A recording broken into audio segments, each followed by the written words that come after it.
Bonjour à tous et bienvenue dans cette nouvelle vidéo review.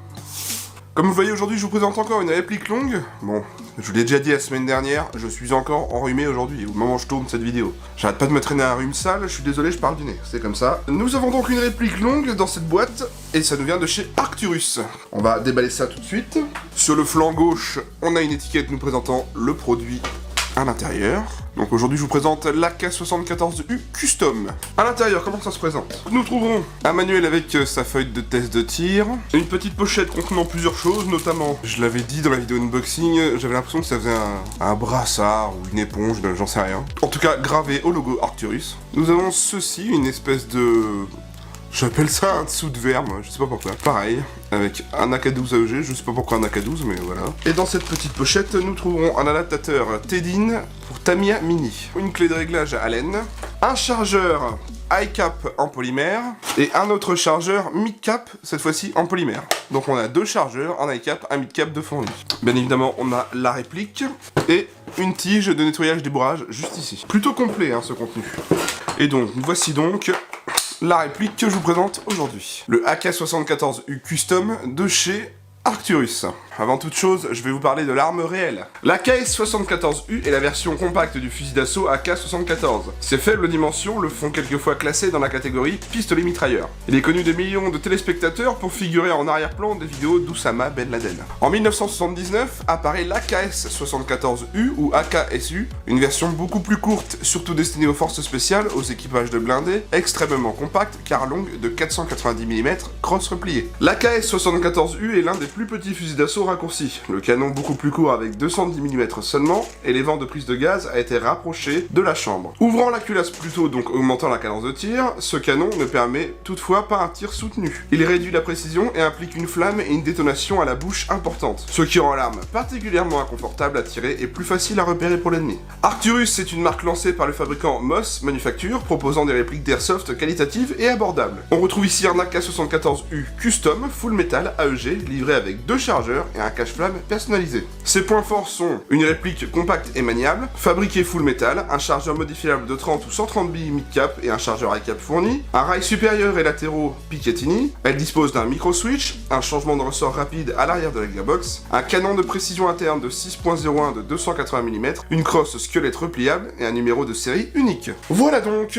pour cette petite réplique. On va regarder un petit peu le manuel avec cette pochette, une pochette hermétique, plutôt sympa. Donc là ici on a la feuille nous présentant les tests chronie avant l'expédition à l'usine. Donc elle tape à tester à la 0.20, elle tape à 263 fps apparemment, 265 de moyenne. Donc là voilà le petit manuel. On apprend à garnir son chargeur, on y apprend qu'on a un système de détente de ressort, je vais vous montrer ça juste après. Le réglage du hop-up, le sélecteur de tir, l'insertion de la batterie. Pas de plan éclaté, c'est un manuel vraiment très court, mais qui nous apprend entre guillemets les bases de la réplique. Mais c'est pas très complet quoi, c'est dommage. Et ici, c'est un manuel traduit en français par le fournisseur, tout simplement. Donc ouais, c'est dommage, un manuel plutôt basique, mais qui n'apprend pas vraiment tout ce qu'on aurait besoin d'apprendre. On va regarder les marquages. Côté gauche de la réplique, on disposera d'un logo Arcturus avec son numéro de série unique. Sur le reste de la partie gauche, on n'a rien. Sur la partie droite, on disposera bien du marquage alphabet cyrillique sur le sélecteur de tir.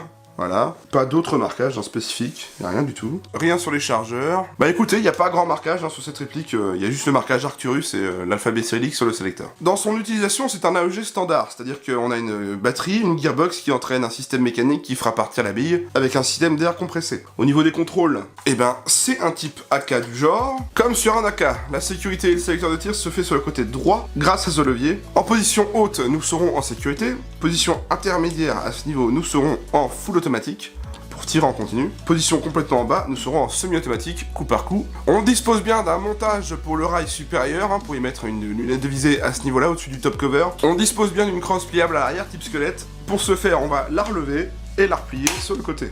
Donc ça fait une réplique plutôt très compacte, pour le coup. Pour la remettre, on va tout simplement encore la relever un peu, et la pivoter. Il n'a pas d'organe de visée réglable, ce sont des points, des organes de visée fixes. Alors, avec un cran de mire juste ici qui va venir s'aligner avec le guidon là, voilà, ça donne quelque chose de ce style-là. Comme vous l'avez vu, cette réplique a un cache-flamme assez spécifique, voilà, c'est quand même plutôt spécial. Faut aimer, clairement, moi je suis pas spécialement fan, ça me rappelle un peu un cache-flamme de barrette. On peut l'enlever, clairement, on peut le dévisser. Pour ce faire, on va aller ici, à ce niveau. Je sais pas si vous allez bien voir, vous avez ce petit teuteux là, en fait, juste ici. On va appuyer dessus. Donc, j'ai éjecté le teuteux.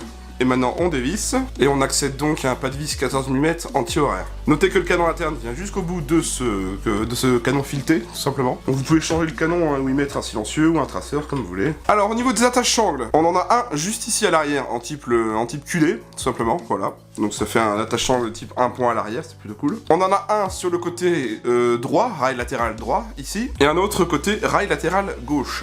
Juste là. Donc c'est plutôt cool, hein, franchement, au niveau des attaches-sangles. En plus, c'est des types QD, c'est plutôt simple. Il faut juste acheter le petit adaptateur parce qu'il n'est pas fourni. Emplacement de batterie de cette réplique, ça va se passer comme dans tous les types AK du genre, en dessous du top cover. Donc pour ça, on va enlever le top cover. Il suffit d'appuyer sur ce bouton, hop, et de retirer le top cover.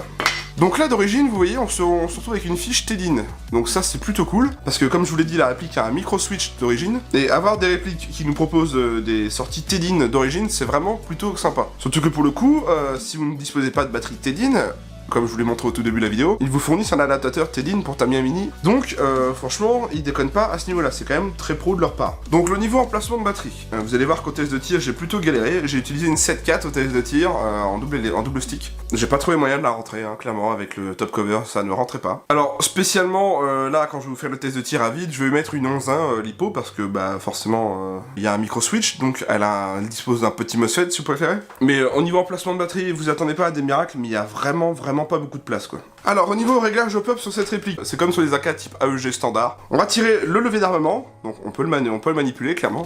Vous voyez, plutôt sympa, il est en métal en plus. Donc on tire ce fameux levier, et juste ici, là, je sais pas si vous allez bien la voir, ici on a une petite tirette qu'on va tirer à gauche ou à droite, tout simplement. Comme sur la LCT que je vous ai présenté la semaine dernière, et ben c'est comme ça qu'on règle notre hop-up. C'est vraiment généralement le type de hop-up qu'on trouve sur tous les AK AEG, c'est assez simple à régler en plus. Franchement, rien de très compliqué. Comme vous l'avez vu d'origine, la réplique est plutôt bien fournie en rail Picatinny pour l'accessoirisation. On en a deux sur le dessus. Un latéral droit, en dessous on a un type M-Lock, et un rail latéral gauche Picatinny. Je vous la remontre en détail, en long en large, pour vous vous rendiez bien compte. On va y mettre une petite batterie vers le son que ça fait. Je vais y mettre une 11.1 en Tamiya Mini. Ok, on va commencer sur du semi, et on va regarder un petit peu sa réactivité. Alors, la course de détente. Alors, en fait, on a une course très courte, parce qu'en fait, je fais à peine ça, et là, je me retrouve au mur, si vous préférez. Donc, juste ici, on a le mur, et là, on a le tir. Voilà. Le trigger reset, il est ici, à ce niveau-là. On a un trigger reset assez long, enfin pas hyper long mais assez long quand même. Je sais pas si ça donne si on enchaîne le tir en semi. Qu'est-ce que... Je suis bien pourtant en semi.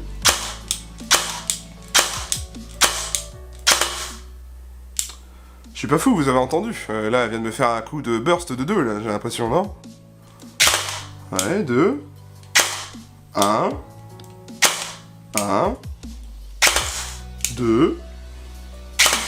2.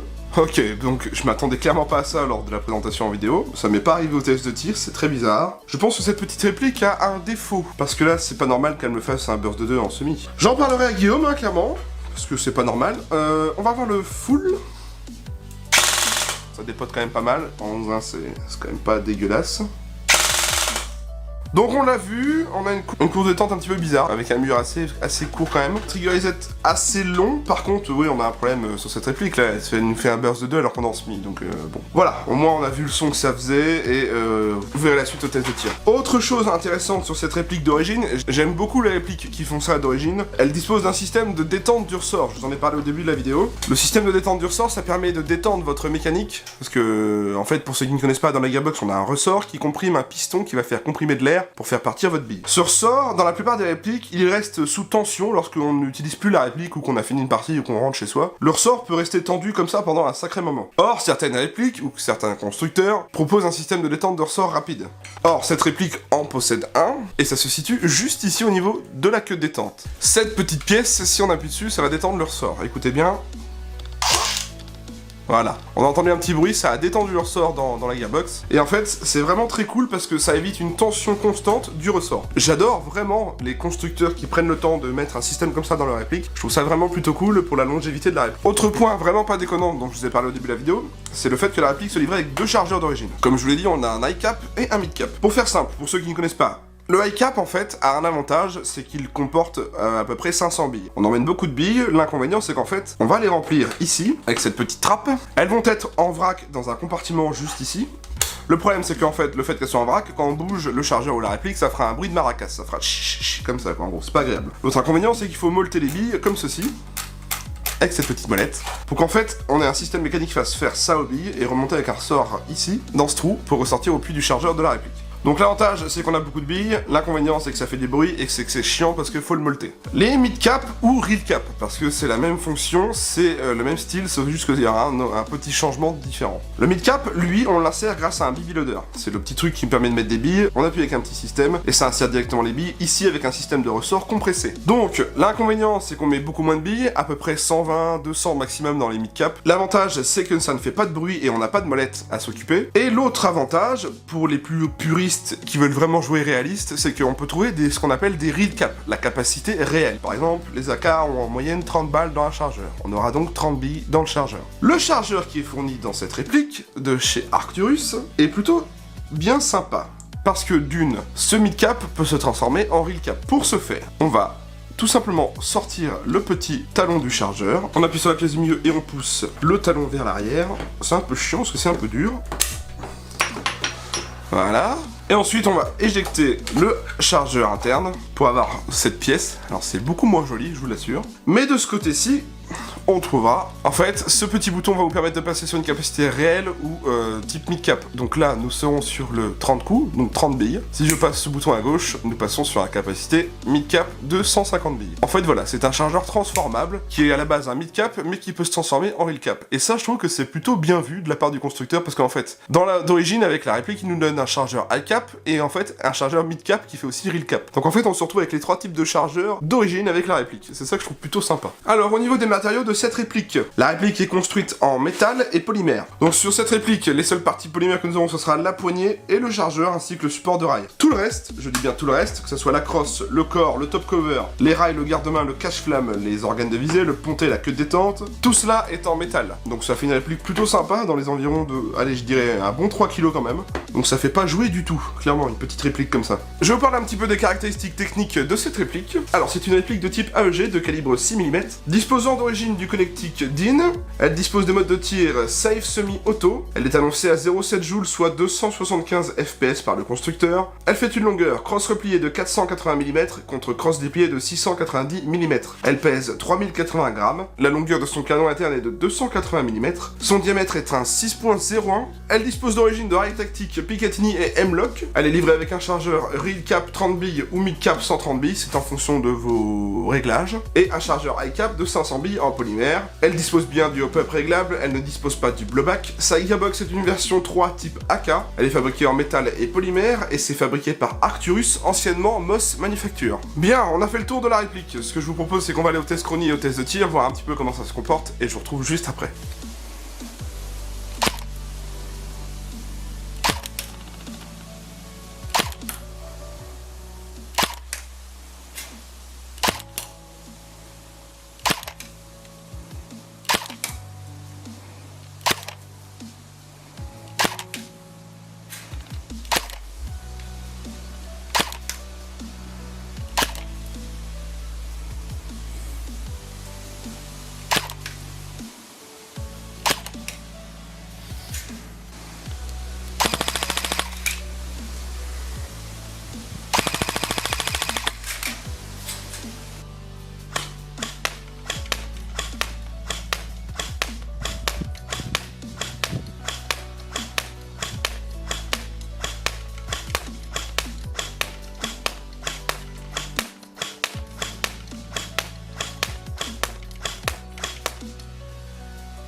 Je ressors du test de tir. Alors, écoutez, cette réplique m'a plutôt convaincu dans son ensemble. Il y a quelques petits points à éclaircir, mais je vais vous dire ça tout de suite. Le hop-up est très performant, ça marche très bien, franchement. D'origine, c'est clairement jouable, aucun problème. J'ai pas été embêté au test de tir pour le semi, comme vous l'avez vu dans la vidéo du test. Par contre, comme je l'ai montré tout à l'heure, je pense que la réplique a un défaut. Ça veut pas forcément dire que tous les modèles auront ce défaut, j'en sais rien. Je vais faire remonter l'info à Guillaume, sans problème. Mais c'est clairement pas normal qu'elle nous fasse un petit burst alors qu'on est en semi à la base. Niveau performance de tir, on a une cadence plutôt cool, une réactivité plutôt moyenne, c'est une réplique d'origine. Sinon, en tout cas, ça reste une très jolie réplique, c'est très sympa à utiliser. On a vraiment une belle finition, une réplique vraiment pas dégueu au niveau matériaux. Des performances de tir vraiment très correctes, plutôt respectables à vrai dire. Sauf si on n'avait pas eu ce petit problème de burst. Hein. Mais je vous dis, c'est clairement pas normal. Et à mon avis, ça m'étonnerait que tous les modèles aient ce défaut. Ce que moi je pense de cette réplique, c'est que ça peut être très abordable pour les joueurs qui cherchent un petit AK full metal. C'est pas onéreux du tout, c'est dans la moyenne des prix des AK full metal. Elle est vendue chez mon partenaire à 359,90€. C'est le même prix que les AK GG,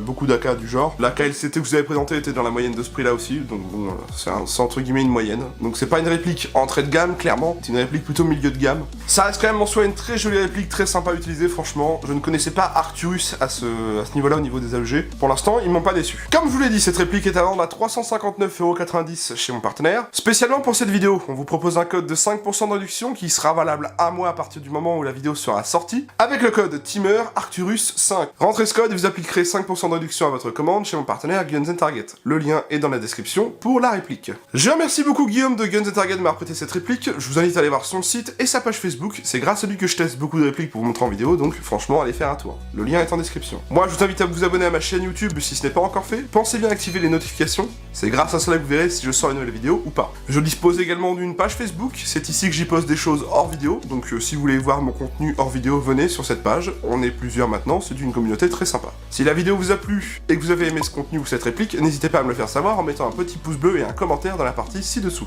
Je dispose également d'un Discord pour les abonnés qui souhaiteraient venir échanger d'airsoft entre membres ou entre abonnés. Venez, le lien est en description et c'est gratuit. Si la vidéo vous a plu et que vous voulez soutenir mon travail et ma chaîne YouTube, vous pouvez me laisser un petit don sur ma page Utip, le lien est dans la description. Je tiens à rappeler à chaque fois que ce n'est pas obligatoire, c'est pour tous ceux qui le souhaitent, et c'est à votre bon cœur. Merci à tous ceux qui l'ont déjà fait et ceux qui le feront. Cette vidéo est dès à présent terminée, je vous remercie tous de l'avoir regardée. Prenez soin de vous, portez-vous bien, et à mardi soir pour une prochaine review.